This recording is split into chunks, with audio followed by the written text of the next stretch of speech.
ឆ្នាំឆ្លូវរាសីរបស់អស់លោកអ្នកនៅក្នុងខែសីហាឆ្នាំ2026នេះលេខសំណាងរបស់លោកអ្នកដែលកើតនៅឆ្នាំឆ្លូវគឺលេខ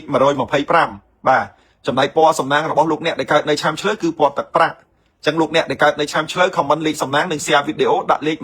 125ហើយពណ៌សំណាងរបស់លោកអ្នកពណ៌ទឹកប្រាក់អ្នកដែលកើតឆ្នាំឆ្លូវកាលពីខែ7កន្លងទៅក៏ជួបឧបសគ្គដែរมันតន់ល្អប្រសើរទេដោយសារតែខែ7ហ្នឹងគឺជាខែមួយដែលអ្នកកើតឆ្នាំឆ្លូវហ្នឹងត្រូវជួបនៅដុបបុលបានថាបញ្ហាត្រួតដោយសារតែខែ6កន្លងទៅជាខែពពែអញ្ចឹងវាត្រូវឆុងមួយឆ្លូវអញ្ចឹងឆ្លូវត្រូវមានឧបសគ្គឆ្លូវត្រូវមានបញ្ហាឆ្លូវត្រូវមានរឿងរ៉ាវច្រើនចូលមកអញ្ចឹងស្មុគស្មាញធ្វើអ្វីមិនកាក់កបលៀបជ័យគឺធ្លាក់ដល់0បាទសឹងតែអស់សង្ឃឹមអ្នកដែលកើតឆ្នាំឆ្លូវអញ្ចឹងអ្នកដែលកើតនៅឆ្នាំឆ្លូវទាំងឡាយទាំងពួងឥឡូវនេះចូលមកដល់ខែ8រាសីរបស់យើងគឺ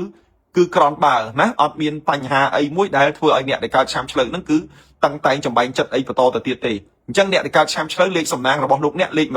125ចំណែកពណ៌សំណាងគឺពណ៌ទឹកប្រាក់អញ្ចឹងអ្នកដែលកើតឆ្នាំឆ្លូវ comment នៅ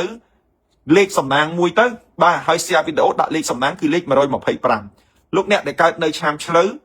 នៅដើមខែអ្នកដែលកើតឆ្នាំឆ្លូវដើមខែលោកអ្នកគឺនឹងមានដំណឹងល្អបាទអ្នកដែលកើតឆ្នាំឆ្លូវដើមខែមានដំណឹងល្អហើយដំណឹងល្អដែលអ្នកកើតឆ្នាំឆ្លូវត្រូវជួបនេះគឺជាដំណឹងមួយដែលយើងទន្ទឹងរង់ចាំដែលយើងទន្ទឹងដែលយើងរង់ចាំដែលយើងចង់បានហើយដូចវាមិនបានសោះឥឡូវនេះចូលមកដល់ដើមខែហ្នឹងគឺលោកអ្នកនឹងបានទទួលនៅអ្វីដែលលោកអ្នកទន្ទឹងរង់ចាំហើយលោកអ្នកសួរខ្លួនឯងទៅថាតើលោកអ្នករាល់ថ្ងៃនេះកំពុងតែទន្ទឹងរង់ចាំអ្វីហើយលោកអ្នកនឹងបាននៅអ្វីដែលលោកអ្នកចង់បាននៅដើមខែសីហាបាទអញ្ចឹងលោកអ្នកក៏ត្រៀមខ្លួនទទួលយកទៅយើងនឹងទទួលបាននៅអ្វីដែលជាទីពេញចិត្តរបស់យើងអ្នកដែលកើតឆ្នាំឆ្លូវដដែលពីថ្ងៃទី8ដល់ថ្ងៃទី10លោកអ្នកប្រយ័ត្នសុខភាពបាទពីថ្ងៃទី8ដល់ថ្ងៃទី10អ្នកដែលកើតឆ្នាំឆ្លូវគឺប្រយ័ត្នបញ្ហាសុខភាព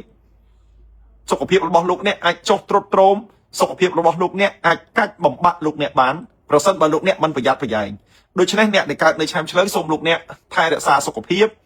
សូមលោកអ្នកធ្វើការឲ្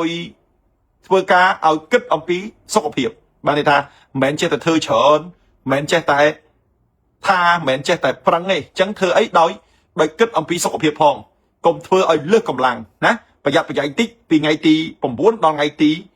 11បាទពីថ្ងៃទី9ដល់ថ្ងៃទី11ប្រយ័ត្នសុខភាពនេះគឺមកពីយើងធ្វើការច្រើនលើសកម្លាំងអញ្ចឹងយើងត្រូវតែរៀបចំចាត់ចែងធ្វើអ្វីមួយដោយគេហៅថាដោយមួយកុំធ្វើអ្វីមួយដោយលើសកម្លាំងប្រយ័ត្នវាបាក់វាឈឺពេលនេះគឺមើលមិនជាទេបាទអ្នកដែលកើតនៅឆ្នាំឆ្លូវដដែលពីថ្ងៃទី13ដល់ថ្ងៃទី15លោកអ្នកនឹងពីថ្ងៃទី13ដល់ថ្ងៃទី15លោកអ្នកនឹងឡើងឋានៈឬមួយក៏ឡើងប្រាក់ខែបាទឡើងប្រាក់ខែឬមួយឡើងឋានៈបងប្អូនអ្នកដែលកើតឆ្នាំឆ្លូវពីថ្ងៃទី13ដល់ថ្ងៃទី15អ្នកដែលកើតឆ្នាំឆ្លូវគឺអាចនឹងឡើងឋានៈឬមួយក៏ឡើងប្រាក់ខែបាទអញ្ចឹងលោកអ្នកដែលធ្វើការយូរហើយឬមួយក៏ខិតខំប្រឹងប្រែងលះបង់យ៉ាងម៉េចក៏ដោយដែលមិនទាន់បានឥឡូវនេះគឺអាចនឹងបានឡើងឋានៈបុណ្យស័ក្តិទូនាទីឬមួយក៏ឡើងប្រាក់ខែបាទចន្លោះពីថ្ងៃទី13ដល់ថ្ងៃទី15អ្នកដែលកើតនៅឆ្នាំឆ្លូវដដែលបងប្អូនកូនក្មួយពីថ្ងៃទី19ដល់ថ្ងៃទី22បាទចន្លោះពីថ្ងៃទី19ដល់ថ្ងៃទី22អ្នកដែលកើតឆ្នាំឆ្លូវអាចមានដំណឹងល្អចេញទៅក្រៅប្រទេសឬមួយក៏អាចមានដំណើរត្រូវទៅក្រៅប្រទេសបាទលោកអ្នកអាចមានដំណើរត្រូវទៅក្រៅប្រទេសអញ្ចឹងអ្នកដែលកើតនៅឆ្នាំឆ្លូវគឺពីថ្ងៃទី19ដល់ថ្ងៃទី22គឺអាចមានដំណើរចេញទៅក្រៅប្រទេសអញ្ចឹងសម្រាប់អ្នកណាមួយដែលមានក្តីបំណងដែលមានបំណងថាចង់ទៅក្រៅប្រទេសឬមួយក៏ចង់ទៅនៅស្រុកគេឬមួយចង់ទៅលេងស្រុកគេដែលយើងអត់ទាន់មានឱកាសអញ្ចឹងចន្លោះពីថ្ងៃទី19ដល់ថ្ងៃទី22អ្នកដែលកើតនៅឆ្នាំឆ្លូវគឺអាចនឹងមានដំណឹងល្អអាចទៅក្រៅប្រទេស ដូច្នេះសូមលោកអ្នកទាំងអស់ទទួលបាននៅអ្វីដែលជាកិច្ចប្រាថ្នាក្តីប្រាថ្នារបស់អស់លោកអ្នកដែលកើតនៅឆ្នាំឆ្លូវដដែលចុងខែលោកអ្នកដែលកើតឆ្នាំឆ្លូវដដែលបងប្អូនចុងខែសីហាលោកអ្នកនឹងទទួលឬមួយក៏ទិញរបស់ចូលបាទមានទិញរបស់ចូលផ្ទះនេះពីនៅចុងខែលោកអ្នកនឹងទទួលរបស់ចូលផ្ទះបាទចុងខែលោកអ្នកទទួលរបស់ចូលផ្ទះអ្នកដែលកើតនៅឆ្នាំឆ្លូវបាទអញ្ចឹងចុងខែនឹងទិញរបស់ចូលផ្ទះរបស់អីអាហ្នឹងក៏មិនបានដឹងដែរប៉ុន្តែគ្រាន់តែថានឹងទិញរបស់ចូលផ្ទះបានលោកអ្នកទាំងអស់គ្នាដែលកើតនៅឆ្នាំឆ្លូវបើនិយាយអំពីក្បួនបើនិយាយអំពីតួនៃរាសីអ្នកដែលកើតឆ្នាំឆ្លូវគឺអារម្មណ៍និយាយអំពីកម្លាំងចិត្តគឺធ្លាក់បាទធ្លាក់តាំងពី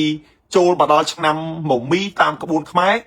គឺនិយាយរួមតាំងពីចូលឆ្នាំខ្មែរមកគឺអ្នកដែលកើតនៅឆ្នាំឆ្លូវគឺ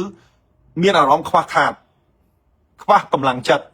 ធ្វើអ្វីមិនសូវបានកាក់កបណាក្តីសង្ឃឹមនឹងវាសឹងតែរលាយអត់ដែលទទួលបាននៅអ្វីដែលជាទីពេញចិត្តទេអញ្ចឹងអ្នកដែលកើតនៅឆ្នាំឆ្លូវទាំងអស់ហ្នឹងគឺមានវិបត្តិច្រើនហើយតទៅមុខទៅអ្នកដែលកើតឆ្នាំឆ្លូវហ្នឹងក៏អាចមាននៅវិបត្តិបន្តទៅទៀតព្រោះបច្ចុប្បន្នហ្នឹងអ្នកដែលកើតឆ្នាំឆ្លូវហ្នឹងគឺតាំងតែងទៅហើយបើនិយាយពីខែ8ហ្នឹងគឺគេហៅថាខែមាសបាទព្រោះវឹកធាតុមាសណាក្បួនចិនអញ្ចឹងមាសនេះគឺមកជាមួយភ្លើងអញ្ចឹងអ្នកដែលកើតឆ្នាំឆ្លូវគឺក្តៅក្រហាយគឺអត់សប្បាយចិត្តអត់រីករាយហើយធ្វើឲ្យធ្លាក់ត្មងដើរដួលព្រោះអញលែងងើបហ្មងខ្ជិលងើបវាអស់កម្លាំងចិត្តនៅក្នុងការតស៊ូទៅទៀតព្រោះថាសភាវៈអាក្រក់វាចូលមកអញ្ចឹងធ្វើឲ្យយើងនឹងវារៀងអាប់អួរវាធ្វើឲ្យយើងនឹងអាក់ខានណាឡានធ្លាប់តែជីឆេះវាដេលែងឆេះការងារធ្លាប់តែល្អវាទៅជាលែងល្អអីអញ្ចឹងទៅអញ្ចឹងបាន